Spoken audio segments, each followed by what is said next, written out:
చిత్రాంగద విచిత్ర వీర్యుల విషయంలో సంతానం లేకుండా వెళ్ళిపోతేనే కదా పాపం సత్యవతీదేవి అంత బెంగెట్టుకుని వేదవ్యాసుల వారి వలన ధృతరాష్ట్రుడు పాండురాజు పుట్టేటట్టుగా అయింది. మళ్ళీ పాండురాజుకు మళ్ళీ ఇబ్బంది వచ్చేసి మళ్ళీ వంశానికి సమస్య, మళ్ళీ సత్యవతీదేవి ఏడుస్తుందా ఇంటికెడితే? అందుకని అంబికా అంబాలిక ఏడుస్తారా? ఇంత కష్టపడి కన్నవాడు మళ్ళీ వంశం నిలబెట్టడానికి ఉపయోగకరం కాకుండా అయిపోయాడా? అందుకని రాను, ఇక్కడే తపస్సు చేసుకుంటా, మీరిద్దరు వెళ్ళిపోండి అన్నాడు. మళ్ళీ కొత్త సమస్య వచ్చింది. అసలు ఆయన పక్కన ఉంటే ఓ సమస్య, వెళ్ళిపోదామంటే ధర్మ సంబంధమైన సమస్య. భర్తని విడిచిపెట్టి అంతఃపురానికి లే భోగం అనుభవిస్తారు? అది కులకాంతలు చేసే పనేనా? ఆమె అంది, ఏమిటయా పాండురాజా ఈ మాటలు, నిన్ను విడిచిపెట్టి అంతఃపురానికి వెళ్ళిపోవా? మేము అక్కడ సంతోషంగా ఉండవా? చావు రేవు నీతో పాడిదే మా జీవితం, మేము కూడా తపస్సులోనే ఉంటాం, ధర్మపత్నమై నీకు చెయ్యవలసినటువంటి పరిచర్యలు చేస్తాం, నువ్వు తపస్సు ఎందు మనసు పెట్టు, మేము తపస్సు ఎందు మనసు పెడతాం. ఎంత పెద్ద కష్టానికి లోనైపోయింది ఇప్పుడు! ఇంత పెద్ద కష్టానికి లోనై అనుగమించింది ఇద్దరు, కుంతి మాద్రి కూడా.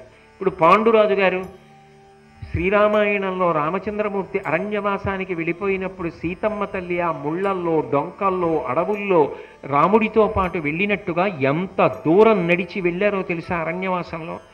భారతంలో ఏదో పాండురాజు గారు అనేటప్పటికీ చటుక్కుని 4 మాటలు చెప్పి ఊరుకుంటాం, అని నిజానికి నాగశైలము అన్న పర్వతాన్ని దాటారు, చైత్రరథము అన్న పర్వతాన్ని దాటారు, పరిషేణము అన్న పర్వతాన్ని దాటారు, హిమవంతాన్ని దాటారు, గంధమాదనము అనబడేటటువంటి పర్వతాన్ని దాటారు, తర్వాత ఇంద్రజుమ్నము అనబడేటటువంటి ఒక పెద్ద కొలను, ఆ కొలను దాటి వెళ్ళిపోయారు, తర్వాత హంసకూటాన్ని దాటారు, తర్వాత శతశృంగము అని ఒక పర్వతం.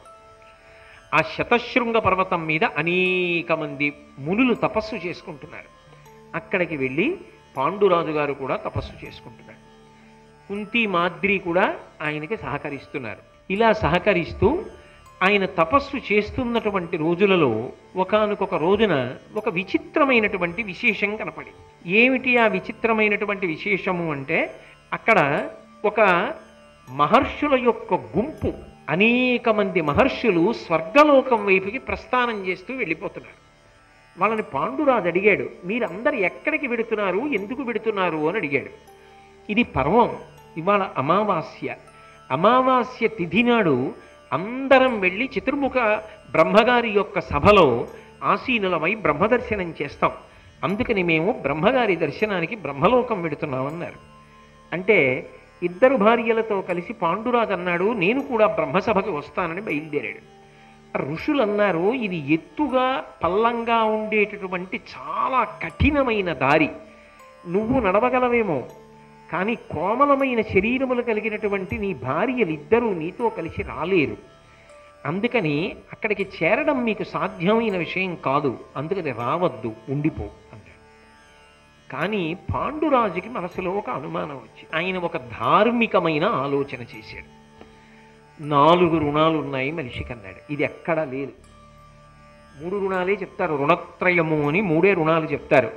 దేవరుణము, పితృరుణము, ఋషి రుణము అని 3 రుణాలు. మనిషిగా జన్మించిన వాడు ఈ 3 రుణాలు తీర్చుకోవాలి అంటారు.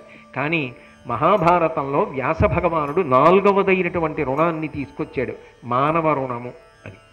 ఇది తీర్చుకోమని చెప్పడం కాదు, వ్యాసుడు స్వయంగా ఆచరించి చూపించాడు. మనిషి ముందు తీర్చుకోవలసినటువంటి రుణం దేవరుణం. దేవరుణాన్ని తీర్చుకోవాలి అంటే యజ్ఞయాగాది క్రతువులు చెయ్యాలి, అగ్నిముఖంగా హవిస్సునివ్వాలి. ఆ హవిస్సు తీసుకున్నటువంటి దేవతలు తృప్తి చెందుతారు. కాబట్టి యజ్ఞయాగాది క్రతువులను చేసి దేవరుణాన్ని తీర్చుకుంటాడు. 2వ రుణం ఋషి రుణం.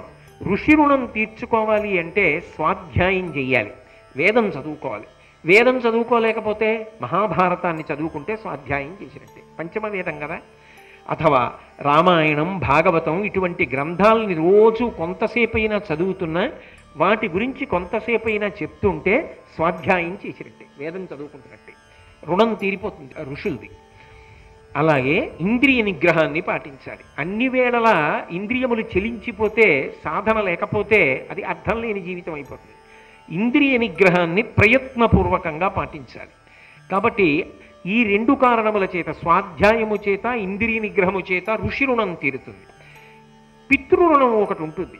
ఆ పితృరుణం తీరాలి అంటే తన యొక్క శరీరం కలగడానికి తల్లిదండ్రులు ఎలా కారణభూతులయ్యారో అలా తాను కూడా బిడ్డల్ని కని రుణాన్ని తీర్చుకోవాలి. కాబట్టి బిడ్డల్ని పొందితే తప్ప పితృరుణం తీరదు. పితృరుణం తీరకపోతే ఉత్తమ లోకవాసాన్ని అంగీకరించరు. రుణం ఉండిపోయింది కాబట్టి. 4వది మనుష్య రుణం. మనుష్య రుణం అంటే సమాజంలో ఉన్నటువంటి సాటి మనుషులందరికీ కూడా రుణపడిపోతాడు. కాబట్టి సాటి మనుషులందరికీ కూడా ఈ రుణం తీర్చుకోవాలి. ఎలా తీర్చుకోవాలి అంటే దయచేత తీర్చుకోవాలి. అవతలవాడు ఒక తప్పు చేశాడని నువ్వు చెలరేగిపోవడం కాదు, ప్రేమతో దయతో నిజంగా తప్పు చేసినా కూడా వారికి బోధ చేసి వారు ఆ తప్పు చెయ్యకుండా వారిని సన్మార్గంలోకి తీసుకెళ్లే ప్రయత్నం చెయ్యాలి. ఆపన్నులైన వారు ఉంటారు, కష్టంలో ఉన్నవారు ఉంటారు. ఆ కష్టం నాకు కలిగితే అన్న భావనతో దయతో కొంత త్యాగంతో వారిని ఉద్ధరించేటటువంటి ప్రయత్నం చెయ్యాలి. అది లేనినాడు ఇక మనిషికి జంతువుకి భేదం ఏముంటుంది? దయ అన్న మాట ఉండవలసిన అవసరం లేనిది మృగం, దయతో బ్రతకవలసిన వాడు మనిషి. అందుకని సమాజము పట్ల దయని చూపించలేకపోతే, తన చుట్టూ ఉన్నటువంటి ప్రాణుల యందు తనకి దయ లేకపోతే మనిషి పుట్టినప్పటికీ మనుష్య రుణాన్ని తీర్చుకోనట్లే. 4వ రుణాన్ని భారతంలో వ్యాసుడు ప్రతిపాదించాడు. కాబట్టి ఈ 4 రుణాల్లో నేను 3 రుణాలు తీర్చుకున్నాను. పాండురాజు అంటున్నాడు, నేను దేవరుణం తీర్చుకున్నాను, అనేక యజ్ఞయాగాది క్రతువులు చేశాను, ఎన్నో యజ్ఞములలో ఎన్నో యాగములలో హవిస్సునిచ్చాను. అలాగే ఋషి రుణం తీర్చుకున్నాను, స్వాధ్యాయం చేశాను, ఇంద్రియ నిగ్రహం పాటించాను. సమాజ రుణం తీర్చుకున్నాను, మనుష్య రుణం, సమాజానికి నాకు తోచినంత హితం చేశాను కాబట్టి మనుష్య రుణం తీర్చుకున్నాను. నాకు ఉండిపోయిన రుణం ఒక్కటే, పితృరుణం తీరలేదు. ఎందుకు తీరలేదు అంటే నేను సంతానమును పొందలేకపోయాను. చాలా బాధపడ్డాడు. ఇప్పుడు సంతానమును పొందడానికి శాపం అడ్డుంది కాబట్టి నాకు సంతానము కలగరు కదా, నాకు స్వర్గద్వార దర్శనము లేదా అని అడిగాడు. అడిగితే వెళ్ళిపోతున్న ఋషులు అన్నారు, మేము దివ్య దృష్టితో చూశాం, నువ్వు సంతానహీనుడవు కావు, నీకు పరమతేజోమూర్తులు అఖండ భారతాన్ని ఏలగలిగినటువంటి మహాపురుషుడు సంతానంగా వస్తారు. అందులో సాక్షాత్ యమధర్మరాజు గారి అంశలో ఒక కొడుకు వస్తాడు, వాయుదేవుని అనుగ్రహం వల్ల ఒక కొడుకు వస్తాడు, ఇంద్రుని యొక్క అనుగ్రహం వల్ల ఒక కొడుకు వస్తాడు, అశ్వినీ దేవతల యొక్క అనుగ్రహం చేత 2 కొడుకులు పుడతారు. నువ్వు 5గురు కుమారులకు తండ్రి అవుతావు. కాబట్టి నువ్వు బెంగ పెట్టుకోవలసిన అవసరం లేదు, నీకు పితృరుణం తీరుతుంది అన్నారు. ఇది పాండురాజు చేత ఒక కొత్త ఆలోచన చేయించి, కాబట్టి వీళ్ళు చెప్పారు కాబట్టి నేను కూడా దేవరన్యాయము ద్వారా సంతానమును కలిగి పితృరుణాన్ని తీర్చుకుంటాను అంటే ధర్మం కోసం చెప్పాడు ఈ మాట, అంతే తప్ప ఆయనకి వేరు ఉద్దేశ్యం మనసులో లేదు. కాబట్టి కుంతీదేవిని పిలిచాడు. భర్త చెప్పిన మాట వినడం కదా న్యాయం. నువ్వు దేవరన్యాయము ద్వారా సంతానమును పొందితే దాని వలన తండ్రిని అవుతాను, దాని వలన పితృరుణాన్ని తీర్చుకుని ఉత్తమగతులు పొందుతాను. కమలముల వంటి నా 2 చేతులు కైమోడ్చి నిన్ను నమస్కరించి ప్రార్థన చేస్తున్నాను కుంతి, నేను తండ్రిని అయ్యేటట్టుగా అనుగ్రహించు అన్నాడు. ఆమె అంది, కుదరదు, కానీ ఒక్క అవకాశం ఉన్నది. ఇప్పుడు మళ్ళీ ఎంత అగాధంలో పడిపోయిందో అంత పర్వత శిఖరం ఎక్కుతోంది. ఎందుకని? అప్పటికి ఇంకా గాంధారికి బిడ్డలు పుట్టల. కుంతి పెద్దది అంటే పాండురాజు భార్యలలో తనకి ముందు కొడుకు పుట్టడానికి అవకాశం లభించింది. అంటే భర్తకి మనశ్శాంతిని కల్పిస్తోంది. ఇప్పుడు దుర్వాసో మహర్షి ఇచ్చినటువంటి వరం పనికొస్తోంది.